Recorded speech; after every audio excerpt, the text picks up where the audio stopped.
Just I thought to show somebody my sketchbook, the book I've developed, drawing scrolls, just for amusement to some degree, but just keeping a record of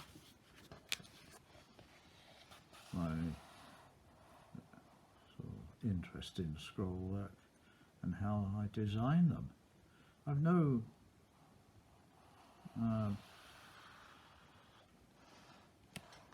real idea of how they're going to finish up. I wouldn't say they're exactly doodles, but oh, there we go. This is done with a sepia pen, mainly done with a pen, and maybe finished with a pencil shading on these, and with a coloured pencil background. See, all my scrolls vary so much. It's just the mood I'm in at the time, and it's more or less like a doodle. I'm not no preconception of what I'm going to do and how it's going to turn out. They just form. I just doodle a few backbone lines and then go on from there and use my imagination. I see these are. I put the coloured backgrounds in just for amusement, really, because I'm so fed up. Not fed up exactly, it's the wrong word to use. But like gun engraving, it's just mono, black and white.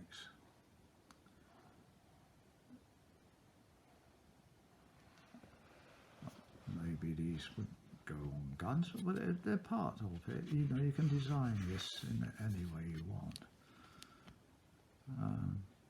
I developed these scrolls by myself to a degree, but you can never say you did it because they are 1,000 years old or more, and all it is a combination of various leaves, and that's what these people have been doing for millennia now. Scrolls, they vary all on different continents, the Chinese, the Japanese, then you have Indian and all the Oriental type of art going right through to the Americas, really. Everybody has this rhythm that runs through their work, you know, from the ancient Celts. It's a strange thing how we love this circular flowing water effect, really, you know. And that's what I try to do. It's a living plant. That's how I feel, and they just seem to grow. You can see the variety of scrolls. The one in the centre there with the oval, it's based on a lot of the gun engraving at the time, but of course the gun engraving only came in, shall we say, in the mid 1800s, when the gun makers, you know, demanded a bit more scroll, because the Victorians then started to get more, they loved their embellishment, whereas in the previous century or so, the majority of the ordinary English guns were just quite austere, just a little bit of scroll, a little bit of this and that on them. Some of the gentry did have a few elaborate ones, but nothing like the continent, where the Italians or the French and Belgique and people like that really went into superb work. The British guns were quite conservative. You know, the very fine English scroll you can see here, and the openwork scroll, it developed this, and it was sophisticated, and it wasn't gear, you know, like a lot of the people in the past, you know, they didn't go for over elaborations on their guns. Maybe on other ornaments they did. You see, this is drawings again. I suppose I could go a little bit faster, but of course people might like to see a bit more. Some people are interested, others just glance at it and say, pretty, and that's it. It goes, well, everybody has different tastes, as we know. We can see how some of the scrolls on the tattooists' work now are really good, very heavy compared. I don't think they could do, or they want to do, the very fine detailed stuff that, you know, because all of the stuff we did on guns was miniature. That's what we may have been classified as, miniaturists, really, because all this stuff is so large. This is a type of work these guys in Tehran who do this beautiful stucco plaster work around these hotels or palaces. You just look them up and see how they use beautiful craftsmanship, you know.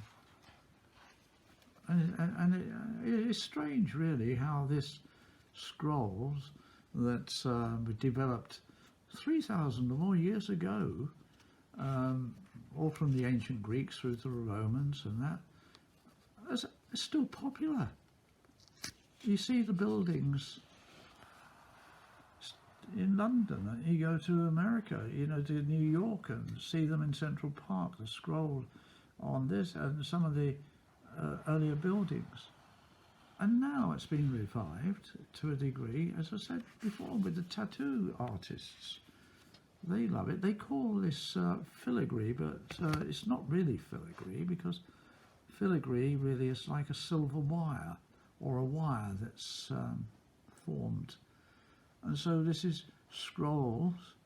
A scroll really is more or less developed from rolled parchment, roll of parchment that's been formed in different, you know, twists and turns. But this is mainly from the acanthus plant, which was like a big thistle, and then it was modified, or you say the artists themselves saw the different shapes, and they see the shapes in nature, because I have leaves that I'm fascinated by, and I just put them in a book and dry them. But the shapes are exquisite, really. You just should observe the plants and see the way they grow and keep that flow going. The flow of most of my scrolls are based on maybe the human figure too, because of the human figures, it has all these different, you know, you just got the measurements and they form themselves in regular patterns. Here we go. I'm digressing slightly. But you're showing, see, everyone changes, and you get different ideas, and then because we see other works of other people's work, or we see something, we get inspired by it, and then look back on our things and think, oh my God, I could have done a bit better than that, you know, and why did I do that? If it's on a gun, of course you can't erase it. As long as the customer's pleased, that's how we can get away with it. But the majority of us are not completely satisfied with what we've done. Well, I think we should go through life in some respects thinking, I can do better, because if you're too self-satisfied, you just stick in a rut. So I'm a bit of a butterfly, as you may have noticed in this one. I do the scrolls, and I do my cartoons, and I do different things. It keeps your brain alert, or try to at my old age, you know. I never used to draw my designs before I put them on a gun. I went straight onto the gun. I think if you do drawing, and you know, you do get a confidence sometimes. The pencil is now, because I've given up engraving as such, because of, you know, getting up to the workroom is a bit difficult and all that type of thing, and the eyes are slightly different. But with the pencil, I use it in the same way as I do the graver, and my graver was my pencil, you know, because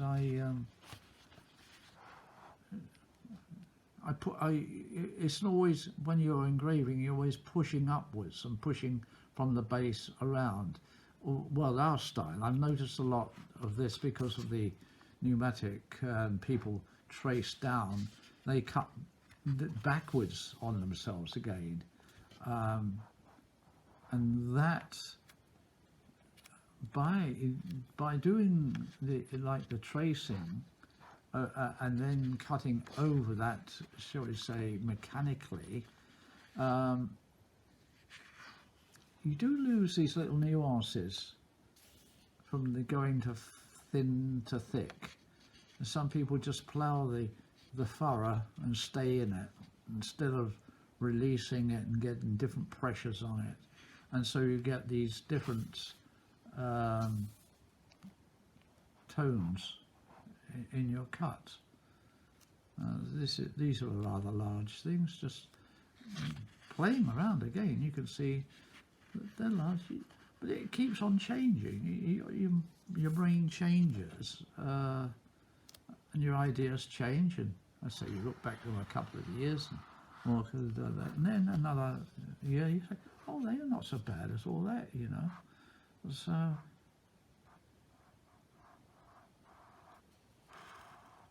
it's trying to please different people, and it's just as well we are not all the same, don't all do all the same. It's like going into a restaurant, you know, there's always something different on the menu. You always see somebody else having a better menu than you've got. You've ordered it and you think, oh my God, I'd like to have had what he's got there. You see, we're never really satisfied. And I see young up-and-coming artists now, and I envy them. Oh boy, do you envy some people. And some people say, oh, you're not that bad, but you know, as we all want to start again. We see something new and it inspires you, and you think, oh, have I got the time? I haven't got the time now. 87 years old, you know, but there you are. And you, well, I do now, because I've always been thinking about the history of things, and I got these old prints and bits and pieces from engravers that engraved 200 years ago.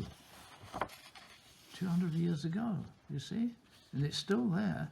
Still their handprint, their DNAs on it.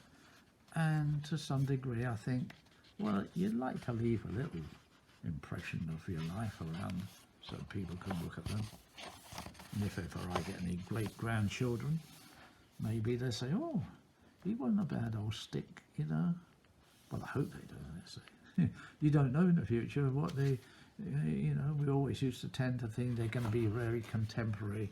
They're going to all have something different. And everybody, trends change. Once upon a time, we thought we were all going to have lycra and stuff like that.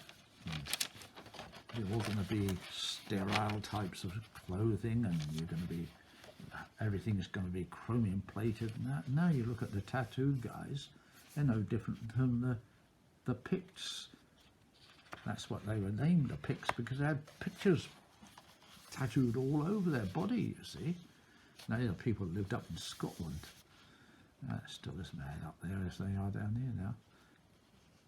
But we've all gone back to this old primitive tribal thing, you know, sticking bones through your nose and piercing your ears and God knows what you're doing. It wasn't that long ago. You used to think, gosh, they're so primitive, those people that do that. You know, the people of New Guinea and and all that. But we're all doing it. Well, I'm not, but everybody seems to do it, you know. But that's what fashions are. We're never static, which is a fairly good thing, you know. And I see these guys coming along now, some of the guys that engrave the knives, but one of my regrets, really, to some degree, is that I never had a microscope or better facilities for making finer work. But I lived in a period, or worked in a period, where the people, as I mentioned before, were very conservative, and they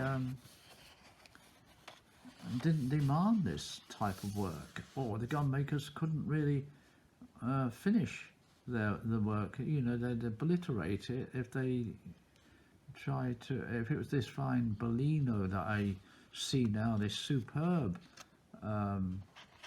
engraving, and the only thing that I feel that's maybe I wouldn't say wrong with it, but from the shooting fraternity's point of view, I'm talking about the real shooters, not the collectors. You know, this stuff wouldn't have stood up to the everyday or every shooting session out in the elements, you know, the acid rains and the grit and God knows what they have to contend with when they're out, you know, the mud, when you clean your gun, it's gonna, and it abrades things, you know. But if you're a collector, you keep everything pristine, all the colours on the gun, you know, the colour hardening. Oh, this one's upside down. I think I've got them upside down again. Right. Shall I reverse it again? Here. You see how it does alter. So I don't even. You go back to front with my book, you know. See. But this is a type of thing, and yeah, I'll always ramble on. I think I've gone back in the wrong direction. There's Silly Billy. Let's see what we've got here. You see, that's me with my books, and this is me all over. I don't even know what I've done half the time. And it's good when I see some of my things come back on the market, like the old guns. Sometimes I see something and I think, gosh, I've forgotten all about that. And there are others, as soon as I spot them, I say, I know who I did that for. I've got the name of the person and it's imprinted on my mind. In some cases, I've never met the person, but that gun, as I say, the engraving on it, lived with me for time, and it was my sort of baby. I developed it, and it stays in your mind. The only problem was when I started in the 1950s and go through to the 60s and that, we didn't have the cameras, the close-up lenses and various other things to take the pictures, and the gun makers never used to take photographs of my work, so a lot of that's gone missing. It's in collections now, but of course you never really see it. And so this is why I'm doing this now, because as I stated, most of my work has just gone and it's in collections, and I haven't got any records. There's no, see. It may get a little bit tedious to some people, you know. Others, they will peruse the work you've done. And I always say, you read the engraver or the artist themselves. You don't just glance at it and just leave it there if you're interested. You read it, you look at it, you look at the nuances, you look at the pressures and the things, and you know, and even up with me, I go back, because I've got a strange mind, I go back like into the history of things, and I think, what did he have for dinner? You know, what did he do when he finished up? What type of light did he have? What type of tools? And of course, they're very similar to what we're using now. But of course, they had candlelight and gas light, maybe oil lights. You just have to look at some of the Fabergé's work. You know, those jewelers, those guys, you know, or some of the ancient cameo carvers, you know. And they were centuries ago. And you see, what sort of magnification did they have? What sort of tools? And you look at the results. Superb. So it's really, I don't think it's necessarily the tools that you have, it's the ability and the creativity that's within you that you need. Oh, there we go. She's there again.